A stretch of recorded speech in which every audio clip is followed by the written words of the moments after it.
This podcast covers logic gates, otherwise known as how to do something useful with all those ones and zeros we've been dealing with.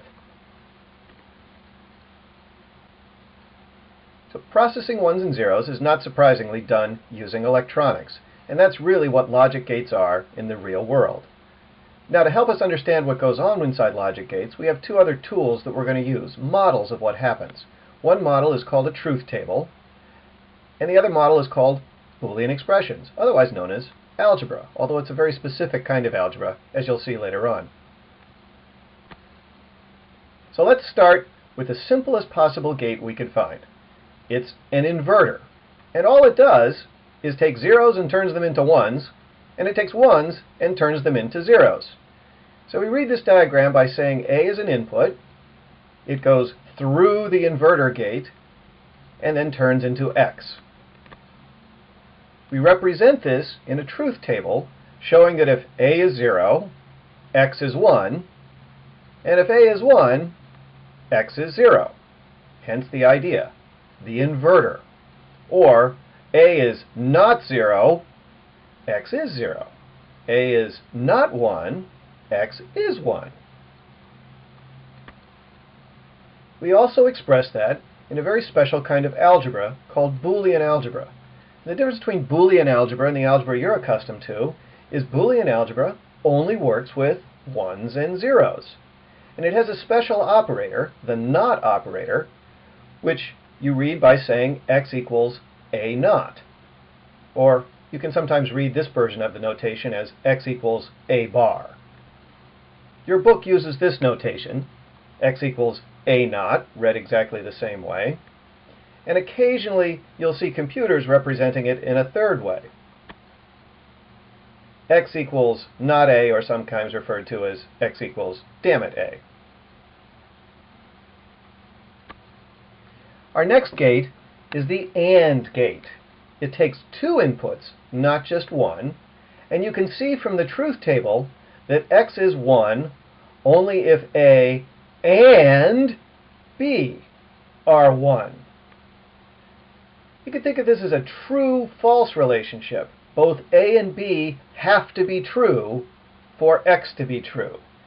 If only one of A or B is true, then X is not true. And we write this in algebra using sort of a multiplication type of operation. And that makes sense if you think about it. Regular algebra would tell us if we multiply A times B and either one of them is 0, we get a 0. If A and B are both 1 and we multiply them together, we get a 1. So that same algebra works here in the Boolean form of algebra, where everything is either a 1 or a 0.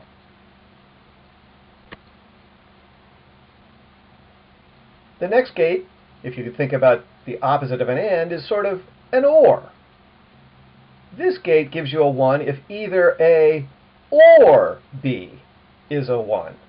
So you can see that there are three different combinations of A and B that give you a 1 for X here. And we write this with a plus sign in Boolean algebra. Now this is a little bit weird.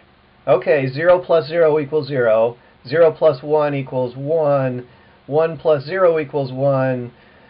Ooh, but 1 plus 1 in Boolean algebra also equals 1. Maybe easier to think again about in true and false. True or true is true. True or not true also is true. Not true and not true are not true. Now, gates by themselves don't do much interesting. But if we combine them together, we can do much more interesting things. So we're going to talk about combinational circuits, combining logic gates together to make something. Now, I've described this in algebra. You would read this as A and the quantity B or C. Let's put that together with gates. Right? So at the bottom we have an OR gate, and hence coming out of the OR gate is B or C. We take that and put it into an AND gate with A, and that gives us A and the quantity B or C. Now let's see if we can build a truth table for this circuit and see what happens when A, B, and C are different values. Well, you can probably guess that there are 2 to the third different possible conditions here for A, B, and C. And I've listed them here in this truth table in sort of a counting order. That turns out to be a really handy way to do it. So we see 0, 0, 0, 0, 0, 1, 0, 1, 0, and you'll notice that same counting pattern works. C just flips back and forth between 0 and 1, B flips back and forth in groups of 2, and A flips back and forth in groups of 4. Now let's apply B or C and fill in the next column of the truth table. I just look at those 2 columns and I take the OR operation. Remembering that 0 or 0 is 0, but 0 or 1 is 1, and 1 or 1 is 1, I can see that the value in the B plus C columns match the OR operation. They're essentially just duplicated because if you look at the truth table, the first 4 rows are the same as the second 4 rows, as long as all you're looking at is B and C. Now let's look at the A column and the column we just created, B or C. We're going to apply the AND operation to those 2 columns. Remember that the only time we'll get a 1 from the AND operation is when both columns are 1. So we see that the last 3 rows have a 1 in them and the other 5 rows have a 0. So our truth table for the circuit of a whole is shown here. Now we've talked about NOT gates, AND gates, and OR gates. And an amazing property of those 3 gates is that you can build any computer system in the world you want out of using nothing but those 3 gates. The one you're typing on, for instance. However, there's some other gates that give us some more power and let us do things a little bit more quickly and design more elegant circuits. And we'll just talk about a couple of those next.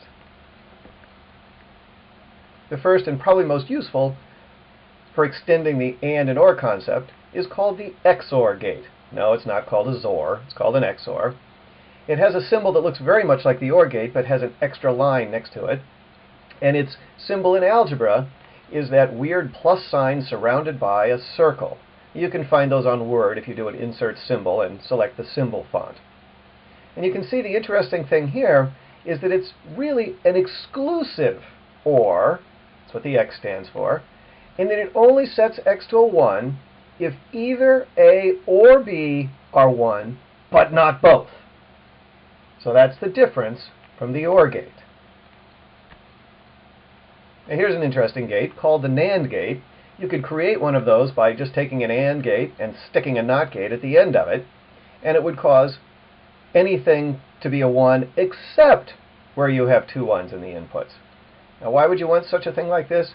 Well, we'll see a little bit later on that this is a really easy one to create in transistor electronics, and so in fact most computers are built using NAND gates rather than using ORs, ANDs, and NOTs. And if there's a NAND gate, you can probably guess there's a NOR gate. And the NOR gate is exactly like the OR gate, but every value in X is flipped to the opposite. Now I said that ORs, ANDs, and NOTs can make any computer in the known universe. Just NAND gates can do the same thing.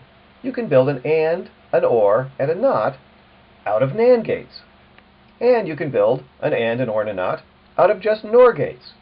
So NAND and NOR are what we call functionally complete. Using just versions of those gates, you can create any circuit you want.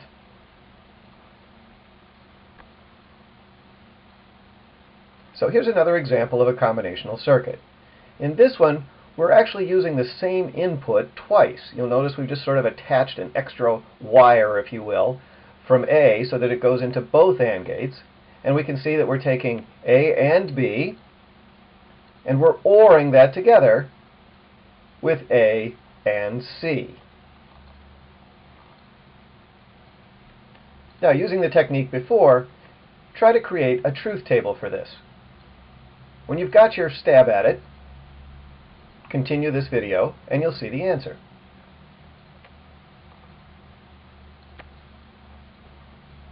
Okay, we start with our truth table. Again, in counting order, we have 8 possible inputs. And the first column we're going to create is the A and B column. That should be easy because it's just an AND gate. So all we have to do is look for where A and B are both 1. And that's where we'll see 1s in the AB column. And there they are. Now let's do the same thing for the AC column. We look for just the places where A and C are both 1. And there they are. Our last step is then to take those 2 columns we just created, the A and B column and the A and C column, and OR those together. And with an OR gate, we're looking for a 1 in either column or the other. And there's our result. So our overall truth table for the circuit looks like this. Now those of you who have been paying very close attention will notice something very interesting. This is exactly the same truth table that we saw in our previous example. So AB or AC is the same as A and B or C. Boy, that looks a lot like algebra up there on the top. And as we'll see later on, it really is, although it's a special kind of algebra, Boolean algebra. But perhaps the more interesting outcome is that there are 2 real-world circuits that implement exactly that same function. These are known as equivalent circuits. So as in computer systems design, as in any kind of design, there are multiple paths to nirvana.